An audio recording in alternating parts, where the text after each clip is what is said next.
Bonjour! The Raptors win off a crazy fourth quarter from Chris Boucher. A great game for Scottie Barnes against the Warriors. Let's go to the film room. Chris Boucher had 17 of his 18 points in the fourth quarter. And folks, it was an out-of-body experience, but it wasn't an out-of-body experience for Chris Boucher lately, who has been hooping over the last 5 games, knocking down his threes, making high-effort plays, the whole shebang for Chris Boucher. Starts this quarter, crashing the offensive glass for a rebound, and then here does a great job of shaking to the corner, and then attacks the closeout, goes all the way for the jam, and that's what started it, folks. That is what ignited both Chris Boucher and the crowd and the Raptors to get this win. Raptors down by 9, dire moment here, kick out to Chris Boucher, knocks down the 3. He has been shooting the lights out over the last 5 games. Warriors leave him open here, 6-point game, he cuts it to 3 with a big one. Just want to highlight the defensive effort too by Boucher, tries to get the offensive rebound here, closes out onto Moses Moody, stops the drive, and then is able to help in the corner, then gets back out to Moses Moody and stops this drive as well. Here, he blocks Moses Moody's shot from 3. And now because the Warriors know he is rolling, so kick out here, 3-point land, does a great job attacking the closeout, step through for the layup. Good job chasing and finishing this possession with the offensive rebound. And somehow, some way, the Warriors just still left him open on this possession. Pick and roll with RJ and Ochai, and they dig in here because Scottie is having a good game in the interior, and Chris hits this wild shot to tie the game. Incredible stuff. Jakob fumbles the ball. Boucher is in the right place at the right time to get the lay-in. And then with the Raptors up 1, seals the deal with this transition pass to Ochai Agbaji. And so, folks, Chris Boucher was awesome and has been awesome over the last few games for the Toronto Raptors. I know there's trade rumors. People will bring up the trade rumors as soon as you mention Chris Boucher's name. And we could talk about that aspect of things. For sure. We absolutely can. But at the same time, Chris is going to be a beloved Toronto Raptor. Anybody who has enjoyed this last 4 or 5 years, from 2019 onwards, will know Chris Boucher is a fan favorite. Of this era of Raptors basketball, people will look back at Chris Boucher fondly. Of course, he is a Canadian player, so that's part of it. But I think just the energy and chaos engine that he is really, really appeals to the fan base in a major way. That being said, that chaos engine has been, positive and negative in a lot of ways. Sometimes he'll come into games and you know the vibe. If you've been watching the Raptors for long enough, you know exactly what I'm talking about, where that chaos can lead to offensive fouls and turnovers and bad plays and bad bonehead defensive plays and whatnot. But it hasn't been that way. And I think right now, of course, this version of Chris Boucher is absolutely ready to be on a playoff team and contender that can really, really help. Hopefully he stays playing this way. That would be awesome. Really happy that Chris is playing great basketball. But if you look at teams that need a guy who can create some energy off of the bench, I think the Denver Nuggets make a lot of sense for him in terms of trade candidates. I think the Los Angeles Lakers make a lot of sense for him in terms of a place that he can go and play and really be effective. The Phoenix Suns are another team that are interesting to me, although I know it's kind of tough for them to do that because of the second apron and salaries and whatnot. So I don't know exactly what team should go after Chris Boucher. Even the Memphis Grizzlies, I think, would be an interesting fit for him, just like as an energy guy off of the bench, although they have a pretty stacked front court, so I'm not sure if they'd be interested in Boucher. That being said, man, am I excited to see Chris hooping like this. And I just want to give him a shout out. I wanted to start this recap with Chris because, you got to highlight a guy, give the guy his flowers while he's here. And, in a month from now, maybe Chris is no longer on the Raptors. Maybe the longest tenured Raptor on the team right now is no longer on the team. And so you got to give him his flowers while he is here. Appreciate the good and the bad of Chris Boucher. Appreciate the tenure that he's had with the Raptors. And appreciate moments like this where he just puts on for the team, represents the city. I know he did something with TMU recently as well, where he went out and did a charity event, which is so cool. And so he's a really, really connected guy to this city. So kudos to Chris. Awesome stuff from him, and a really great game, man. Like when he's on like this and he's rolling, really special. And you think of, like, again, like I said, what he can bring to other teams. I'd be interested to see what happens at the trade deadline. And, who knows? Who knows what happens there? There's a lot of situations between Boucher, Bruce Brown, Kelly Olynyk, et cetera, et cetera. We'll see how that shakes out. Folks, in general, this was a really fun game. I mean, I think the Warriors look really just a mess right now, to be honest with you. I mean, they just don't look good. And Draymond Green didn't play in this one. Jonathan Kuminga didn't play in this one. So two really important, Warriors didn't play.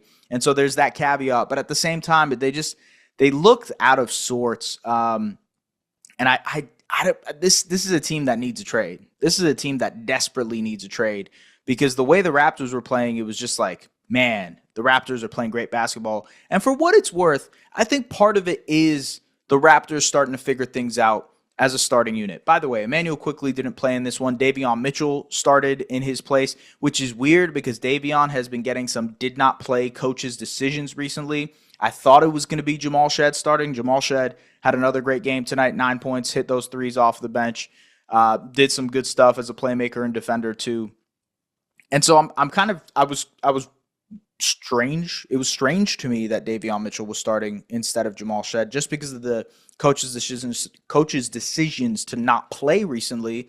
But still, Davion stepped in, and I think they probably just didn't want to mess with Jamal's rotation minutes off of the bench and keep him in that same stride that he's been in recently, and it worked for Jamal. That being said, I am intrigued by this starting unit because it is starting to come together. I thought that Grady had a better game tonight, was more selective with his shots, was actually more confident in some of the shots. He had that mid-range pull-up again, which is, stuff he was doing in early November. He was hitting his kind of shots in stride, attacking closeouts more aggressively. So things that I remember seeing from Grady in November, I saw tonight. So I think he's starting to get acclimated with how to work within that starting lineup as well.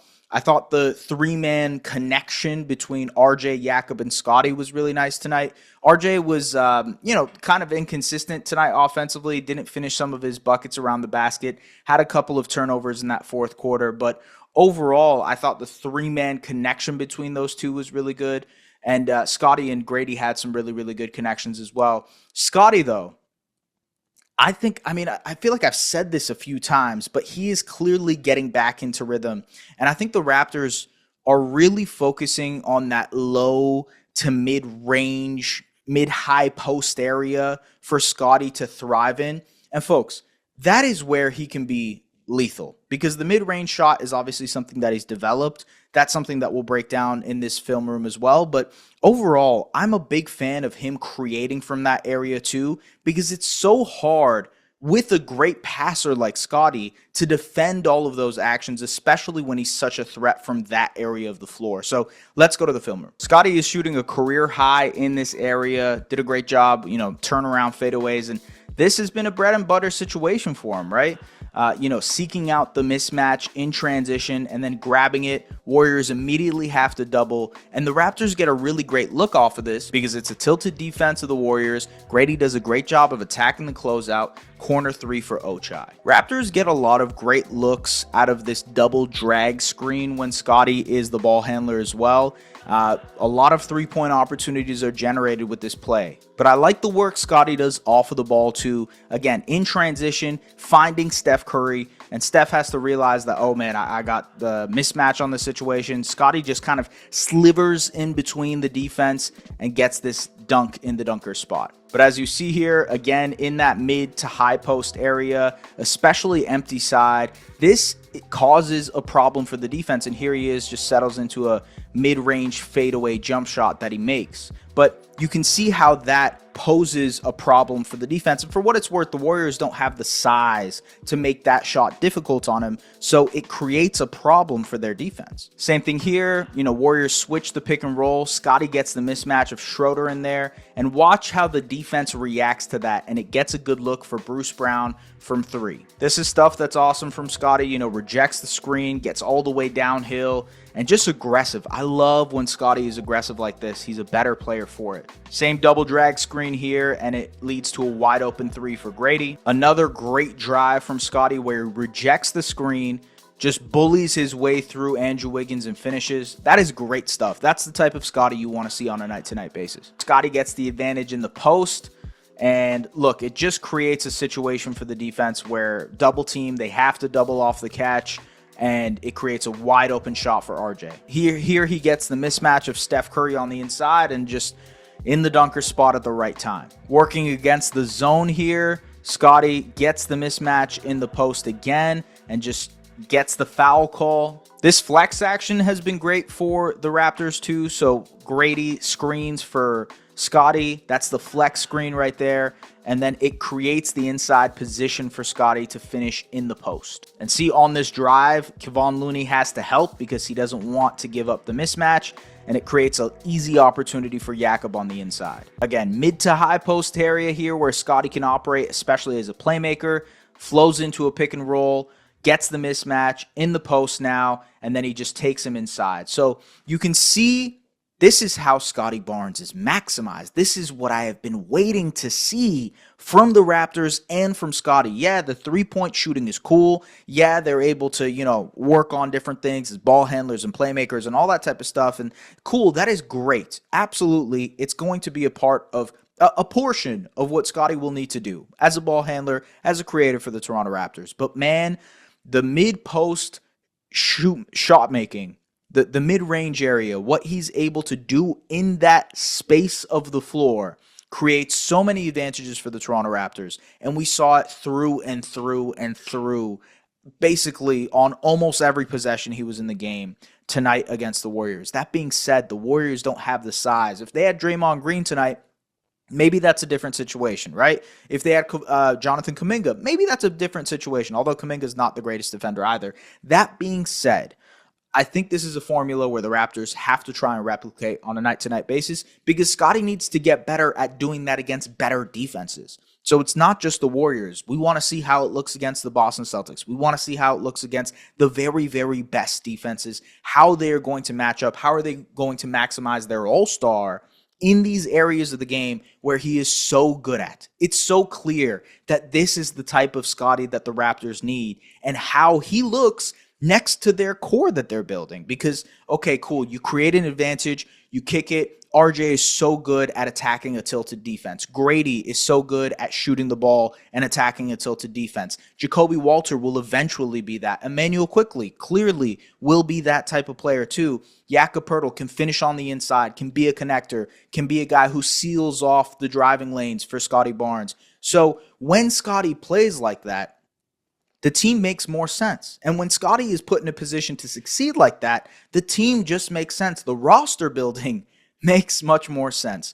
And so I don't want to get ahead of myself because the Warriors are really struggling right now. And this was not, like the Nets win earlier this year. This isn't like some hippie, let's go, the Raptors are back, we're off and running. But it is a good win. And it's good for this team to get a win every now and then. Or maybe more than every now and then. But it's good for them to get a win because you want to feel like you're building towards the right process. Chris Boucher post-game was mentioning that, like, we've been working hard, we've been playing hard, and so it's good to be rewarded with a win here. And so I think that type of stuff is important to a team that's rebuilding. Despite all the losses and tankathons and all that type of stuff, it is good to consider that, like, you feel like the process is being rewarded by wins every now and then.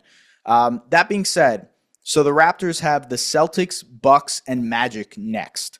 Those are 3 tough games, right? I want to see how Scottie looks in those situations. Hopefully IQ is back from his hip soreness. But after that, man, they have a pretty easy schedule. Like, yes, they do play some pretty good teams. In February, they end up playing the Knicks and Grizzlies and Thunder and Rockets. And then they play the Cavs as well. They play the Suns and Celtics. But, like, the rest of their schedule is a bit of a cakewalk. It is a bit of a cakewalk. So, like, I'm curious to see what happens here. And obviously the deadline is coming. I imagine they look for trades for Chris Boucher and Kelly Olynyk and Bruce Brown, who I think Bruce Brown has been playing pretty well in his role here for the Raptors too. Didn't have the greatest game tonight, but has been playing well.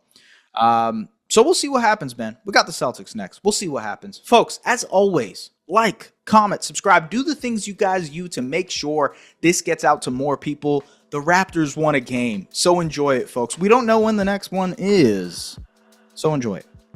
Take care. Bye-bye.